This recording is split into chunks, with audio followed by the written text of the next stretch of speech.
Halo, nama saya Kelvin Vincent dan akhirnya saya bikin video yang durasinya panjang lagi. Kenapa tuh? Soalnya saya excited banget, saya mau ngomongin tentang Spider-Man No Way Home. Ini film hype banget, soalnya saya udah suka banget nih sama Spider-Man dari kecil. Dan saya denger-denger rumornya nih kan, wah, ini film nih gimana nih, rame banget gitu kan. Saya makin excited gitu kan, karena saya emang suka banget. Dan alhamdulillahnya, tidak mengecewakan sama sekali. Kita akan ngomongin, tapi karena ini spoiler talk, ya kita akan ngomongin semuanya nih, spoiler banget. Kalau kamu belum nonton, jangan nonton video ini, oke? Tutup video ini, close aplikasinya, segala macem. Dah, ngapain kayak gitu ya? Bercocok tanam kayak apa kayak gitu, serah. Yang pasti, nonton filmnya dulu, baru nonton video ini. Karena saya nggak mau kamu sampai rusak experience-nya gara-gara udah kena spoiler. Kalau kamu udah nonton filmnya, nggak masalah. Kita ngobrol-ngobrol di sini, kita sama-sama diskusi nih, apa aja yang terjadi, dan kita excited bareng gitu ya, fanboying bareng tentang film Spider-Man No Way Home ini. Karena emang the best. Ini film Spider-Man favorit saya sepanjang masa. Hype banget. Ini kayak Avengers Endgame versi Spider-Man. Oke, sekali lagi spoiler talk. Warning, spoiler. Ya, kalau kamu udah nonton, ayo kita diskusi. Kalau kamu belum nonton, sorry, nanti dulu. Oke, kita mulai dari spoiler pertama. Keren banget soalnya Iron Man hidup lagi kan. Terus muncul Mephisto.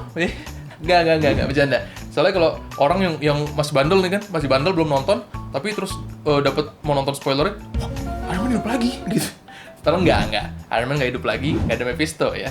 Ini sekali lagi warning, sekali lagi buat kamu nih yang belum nonton, jangan nonton dulu. Oke? Buat kamu yang udah nonton, kita udah tahu apa yang terjadi. Dan menurut saya ini adalah salah satu film terkeren 2021. Bukan cuma secara tahun ini doang, tapi secara seluruh superhero ini keren banget ya. Dari visualnya, dari penulisannya, karakternya, terus juga banyak momen-momen yang bikin merinding nih. Dari awal kita udah lihat dari ini lanjutan dari endingnya si Far From Home, ya kan? Dimana si Peter Parker dunia udah mulai hancur nih karena semua orang jadi tahu tentang dia gitu kan. Dan ini salah satu film yang semakin kamu nggak nonton apapun tentang trailernya ataupun kamu nggak baca-baca apapun, semakin keren bro. Dan lebih keren lagi kalau kamu udah nonton film-film Spider-Man sebelumnya, karena kamu jadi mempunyai kelekatan itu gitu. Ya nggak sih? Saya sih gitu. Saya dari kecil udah nonton Spider-Man yang Tobey Maguire, yang zaman-zaman itu keren banget ya kan. Terus karakternya, wah saya suka banget, positive vibes banget. Saya suka banget pokoknya. Saya melekat banget itu si Spider-Man Tobey Maguire ini adalah pahlawan saya gitu, favorit saya. Dan ketika nonton ini berasa banget kayak reuni cuy. Kayak film Spider-Man judulnya Reuni dah. Reuni Akbar gitu ya. Spider-Man titik 2 Reuni Akbar. Soalnya musuh-musuhnya ada, Spider-Man-nya keren banget. Kita omongin satu-satu ya. Dari 10 menit pertama aja, saya udah teriak-teriak. Kenapa tuh? Karena saya suka banget sama Daredevil. Suka banget karena sinematografi bagus. Semua dari series itu tuh bagus banget. Tapi sayangnya ketika waktu itu series Netflix, MCU, ya kayak Daredevil, terus Luke Cage, terus Iron Fist, Jessica Jones, Punisher, itu katanya tidak termasuk gitu. Sorry, ulang lagi gitu kan. Saya kesel gitu, karena kan mereka bagus banget. Tapi pas di film ini muncul, men. Karena soalnya kan Peter Parker hidupnya susah gitu. Maksudnya Peter Parker hidupnya sedang ditimpa banyak masalah hukum dan butuh pengacara yang bagus. Muncullah Daredevil, muncullah Matt Murdock. Itu mengkonfirmasi kalau dia masih ada. Si Matt Murdock itu sudah terintegrasi ke dunianya MCU Spider-Man. Hype banget ketika dia nangkep batu bro. Bahkan Peter Parker nggak tahu apapun gitu. Kenapa kamu bisa begitu? Gitu aja. Itu keren banget. Dan saya nggak sabar nanti ke depannya mungkin akan ada Spider-Man petualangan sama Daredevil, karena di komik dia sering banget dia collab gitu ya. Dia sering collab nih berdua. Soalnya emang musuhnya mirip-mirip. Kadang berdua ngelawan si Kingpin yang gemuk botak tuh. Nah, itu musuh dia bareng-bareng. Terus juga banyak pokoknya pasti akan seru banget nanti ya. Ini possibility-nya dan potensinya keren banget. Seperti yang kita tahu, karena dunianya Peter Parker lagi rusak nih, hancur rasanya kayak galau, nggak bisa masuk kuliah gitu ya, pusing hidupnya. Nah, dia datang ke Doctor Strange, please dok, halo dok, tolong dok gitu, tolong help me gitu kan, buat memperbaiki lagi kehidupan supaya semua orang lupa sama masalah ini gitu, lupa sama Peter Parker. Doctor Strange sudah mau bantuin, Peter Parker ribet. Nah, kacau lah tuh kan, spellnya, mantranya kacau. Jadi bukannya bener lagi dunianya, malah semua orang yang tahu sama Spider-Man, semua orang yang tahu kalau Peter Parker itu Spider-Man datang semua. Ada Doc Ock datang, Green Goblin datang, semuanya itu dari Spider-Man yang zaman dulu ya, Sam Raimi. Sandman datang ya kan. Terus juga ada dari The Amazing Spider-Man Universe kayak Lizard, terus Electro. Itu keren banget men. Dan itu udah kayak Sinister Six tapi dia cuma 5 ya. Sinister Five berarti. Tapi itu keren banget. Terus juga salah satu hal yang saya sebenarnya kurang suka dari MCU Spider-Man adalah Spider-Man ini terlalu banyak dapat bantuan. Itu kelihatan ketika Doc Ock datang nyerang si Peter Parker, Spider-Man diserang gitu kan, walaupun dia udah hello Peter gitu, ternyata beda Peter ya. Pas diserang dibuka mukanya beda, tapi pas dia lihat kostumnya nanotech nih. Nanotech tuh kan sangat-sangat canggih banget gitu kan. Si Peter Parker nih nggak punya sumber daya itu sebenarnya, tapi kan dia dibantu sama Iron Man kan, dibantu sama Avengers segala macem. Ini salah satu hal yang saya kurang suka soalnya dia tidak mandiri gitu, tidak berdikari ya Peter Parker yang MCU ini, si Tom Holland. Nah, makanya saya kurang suka. Tapi untungnya itu diperbaiki di endingnya nanti kita omongin ya. Tapi yang pasti ketika si Doc Ock-nya datang segala macem, nanotech-nya nyerang si Doc Ock, itu keren banget menurut saya, itu kreatif banget. Dan juga musuh-musuhnya yang lain datang, Sinister 5, itu mereka datang tuh ada si Electro tetek bengek itu datang, Peter Parker harus nangkep mereka semua karena kayak yang tadi saya bilang kan, ini kayak reuni musuh-musuh Spider-Man gitu. Banyak banget dari film-film yang berbeda, apalagi kalau kamu udah nonton dari dulu. Tapi Peter Parker saking baiknya nih, mungkin karena dibantu sama Aunt May juga sih. Mungkin Aunt May di sini posisinya kayak Uncle Ben-nya ya, kayak pamannya gitu. Ya dia memberikan, kita harus baik, kita nggak boleh bikin mereka semua mati gitu. Ya udah, mereka berusaha diperbaiki sama Spider-Man ini. Saking baiknya, saya udah feeling ini orang-orang penjahat kuat ini dimasukin satu apartemen sempit lagi. Ini mengundang masalah nih, ya gak sih? Nggak ada yang dikurung gitu, kecuali si Doc Ock paling kan dililitin gitu doang. Tapi yang lain kan bebas gitu. Ini bahaya apalagi Electro gitu, terus Green Goblin ya kan. Dan benar, ternyata Green Goblin berkhianat gitu. Berkhianat, dan untungnya si Doc Ock udah bener nih, sembuh otaknya nih, gara-gara dibikin alatnya kan sama si Peter Parker. Itu ketika saya lihat itu oke, Peter Parker yang ini jenius banget memang, tapi kenapa dia bisa jenius? Karena ya banyak orang dalamnya gitu ya, banyak supportnya di dia nih. Makanya, tapi untungnya dia secara dasarnya juga emang udah pinter, jadi bisa bikin masalah itu selesai, masalah si Doc Ock-nya itu. Tapi seperti yang kita udah duga, Green Goblin berkhianat. Nah, ini momen yang ketika saya dengar si Aunt May ngomong with great power comes great responsibility, quote yang paling kuat dari seri film Spider-Man, feeling nggak enak nih. Feeling gak enak, kayak tadi ketancep tuh. Tadi kayak ketancep gitu kan. Ternyata benar sih. Meninggoy dia. Aduh. Saya tahu nih orang-orang semua pada nangis kan. Saya udah nahan banget nih. Nangis gak ya gitu kan? Nangis gak ya? Tapi enggak sih. Enggak sampai nangis, walaupun sedih banget. Karena saya relate banget nih. Ini si Aunt May yang paling relatable gitu. Dibanding sebelum-sebelumnya itu kayak keibuan banget. Ini juga kayak ibu, tapi ibu-ibu yang strong gitu. Ngerti gak sih? Yang selalu protektif terhadap anaknya. Ini dia udah keren banget. Karena dia juga mencakup ke posisi si Uncle Ben. Jadi dia figur ayah dan figur ibu juga. Ini saya relate banget nih. Karena saya mama saya kayak gitu. Wah, pas di kelar, emang sedih banget sih.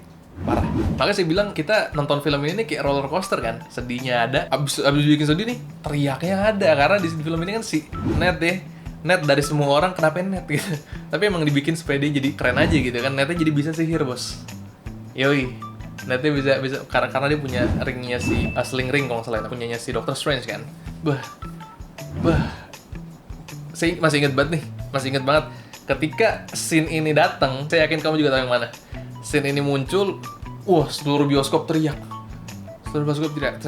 Dan ini lebih hype-nya lagi, saya kan nontonnya kan ini ya di premiere, alhamdulillah nih dapat rezeki gitu kan. Nontonnya di premiere sebelum semua orang juga. Dan saya yakin ini pasti momen yang saya ngeri banget nih, karena takut di-spoilerin.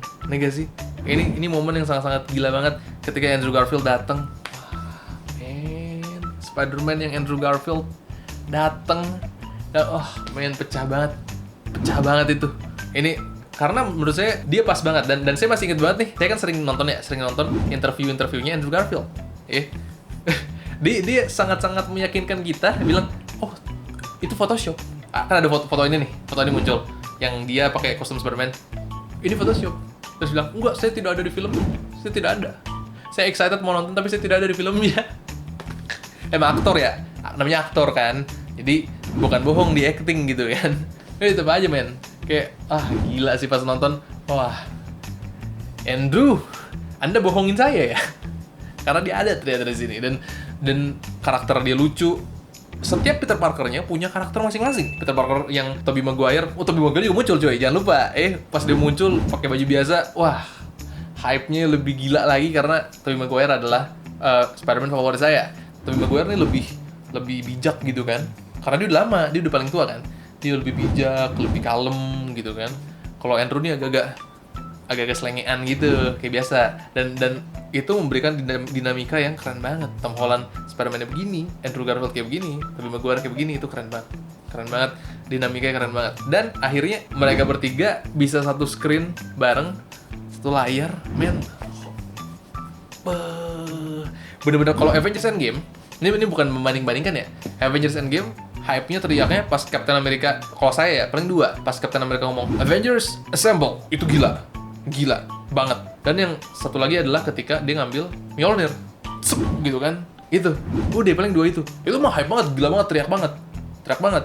Oh, satu lagi pas lagi begini sih, ya kan, Iron Man begini, tapi nggak ada yang teriak sih di situ, itu sedih. Biasanya yang hype-nya cuma di dua momen itu kalau nggak salah ya, saya lupa juga udah lama. Tapi kalau di Spider-Man ini cuy, banyak banget teriaknya, banyak banget, karena benar-benar ini bikin fans, ini benar-benar film ini dibikin buat para fans yang sudah mengikuti film-film Spider-Man dari dulu. Kalau misalnya mungkin feeling saya sih kalau orang nggak terlalu ngikutin, atau mungkin ini adalah film Spider-Man pertamanya, biasa aja nontonnya, iya nggak sih? Karena tidak mempunyai kelekatan itu, tidak punya relatable itu gitu, iya nggak sih? Jadi tidak merasakan relate seperti itu sama karakter-karakter ini yang kalau menurut saya udah ngikutin mereka dari dulu gitu. Kayak reuni lagi kan. Kalau orang yang nggak pernah nonton itu kayaknya sih mungkin biasa aja, saya nggak tahu juga. Tapi kalau buat para fans Spider-Man kayak kita, kayak saya, kayak kamu yang mungkin nonton video ini, wah, ini tuh bener-bener best. Karena ekspektasi saya itu udah tinggi banget. Ternyata dia melebihi ekspektasi itu cuy, filmnya. Keren banget ini, asli deh. Best momennya ketika 3 Spider-Man ini satu screen bareng gitu kan. Bah, ketika mereka ngobrol, ngelawak-lawak gitu kan, mereka bonding, ada yang kayak si Peter Parker yang Peter 1, ya kan, yang Tom Holland masuk Avengers gitu kan. Yang Tobey Maguire bilang, "Oh, selamat ya." Apa itu Avengers? Itu saya pas bener juga, di situ nggak ada Avengers ya. Tapi dia tetap baik, tetap ngasih congrats gitu. Itu menunjukkan karakternya yang beda-beda banget, keren banget. Terus juga banyak referensi untuk film-film sebelumnya, kayak yang Tobey Maguire sakit pinggang gitu kan. Itu saya inget banget tuh. Pas yang zaman dulu filmnya dia jatuh, my back, karena dia sakit pinggang pas zaman dia kehilangan kekuatannya. Ada lagi di sini, keren banget. Ini benar-benar surat cinta buat kamu dan juga saya, para fans Spider-Man. Saya suka banget ini. Salah satu alasan kenapa Peter Parker-nya yang Tobey Maguire adalah favorit saya, dia baik banget. Ketika Tom Holland mau ngebunuh Green Goblin, udah emosi banget nih. Masih ditahan sama dia, ditahan. Ini ketika Green Goblin musuh terbesar dia tuh kan, tahan sama dia, baik banget. Udah gitu dia ketusuk lagi. Saya pikir dia akan mati kan. Kalau Tobey Maguire mati, nggak mungkin ada film lanjutannya nih. Soalnya saya excited banget nih. Siapa tahu ada lanjutannya lagi kan, The Amazing Spider-Man 3, terus Spider-Man 4 yang si Tobey Maguire. Wah, ini pasti akan seru banget karena sudah dikonfirmasi kalau mereka masih ada gitu kan. Ketusuk. Aduh. Untung dia kenapa-napa, Bos. Ketusuk doang gitu kan. Spider-Man kuat ya kan. Jadi sans gitu. Tapi benar-benar bikin saya sangat-sangat excited buat masa depan adalah endingnya. Karena endingnya benar-benar seperti yang saya duga. Saya udah ngira-ngira nih. Kalau semua orang dibikin lupa tentang Peter Parker, dan berarti Peter Parker nggak punya relasi apapun, ini memperbaiki semua keluhan saya terhadap Spider-Man MCU. Karena kayak tadi saya bilang kan, Spider-Man MCU terlalu banyak koneksi, terlalu banyak bantuan. Dibantu Iron Man, dibantu siapa, Happy Hogan ngebantu dia gitu-gitu. Nah, dengan semua orang lupa sama dia jadi kita dikasih lihat dia masuk apartemen kecil kumuh gitu, ya kan? Terus dia bikin kostumnya sendiri. Ini komik banget, ini best banget, dan saya nggak sabar untuk kedepannya nanti akan kayak gimana. Pasti seru banget cuy, gila. Dan kostumnya persis banget kayak di komik lagi. Wah, saya pengen nyari lagi tuh. Saya pengen nyari kostum kayak gitu. Apa ini juga mirip, kostum ini juga mirip komik sih, tapi oke lah. Ya, nanti yang pasti saya excited banget untuk kedepannya Spider-Man akan kayak gimana. Kalau kamu gimana? Kamu udah nonton belum Spider-Man No Way Home? Kalau kamu udah nonton spoiler talk ini, saya harap kamu udah nonton ya. Soalnya sedih banget saya kalau misalnya saya udah sharing panjang lebar gini. Tobey Maguire ada. Ada Daredevil, ada. Sedih saya. Soalnya saya nggak mau kamu sampai tidak merasakan experience ini secara langsung gitu. Terus juga ada 2 scene di ending kan. Yang pertama itu Venom ada di dunia nyata. Venom ada di dunia MCU ini, dia masuk, tapi bentar doang, abis itu balik lagi ke dunianya dia. Tapi dia ninggalin sebercak simbiot. Itu saya excited banget, soalnya Spider-Man di MCU ini dia udah ke luar angkasa, dia udah ke planet alien segala macam, nggak ada simbiot kan? Nah, nggak ada simbiot gitu kan? Nah, ini ada nih sekecil ini nih, akhirnya ketinggalan. Wah, ini pasti kan seru banget, nanti dia kan, wah, keren banget deh pokoknya. Saya excited banget. Dan post credit scene kedua adalah trailernya si Doctor Strange yang baru, Multiverse of Madness kalau nggak salah kan. Itu juga keren banget, saya nggak sabar. Yang pasti Marvel rapih banget bikin semuanya nih, dia bener-bener cantik banget, semua dikemas dengan keren banget deh. Dan itu pinternya dia adalah Marvel ini dibikin begitu banyak possibility yang bisa diambil dan semuanya keren-keren ya. Saya nggak sabar banget. Semoga kamu udah nonton, semoga kamu juga bisa ngerasain experience-nya seperti saya gitu tentang film ini. Kalau menurut kamu Spider-Man No Way Home gimana? Coba tulis di kolom komen, kita ngobrol-ngobrol. Dan ada lagi nggak sih hal-hal menarik yang saya lupain, yang saya nggak sebutin? Tulis di kolom komen, saya akan baca semuanya insya Allah, dan kita akan ngobrol-ngobrol. Oke, see you in the next video. Bye!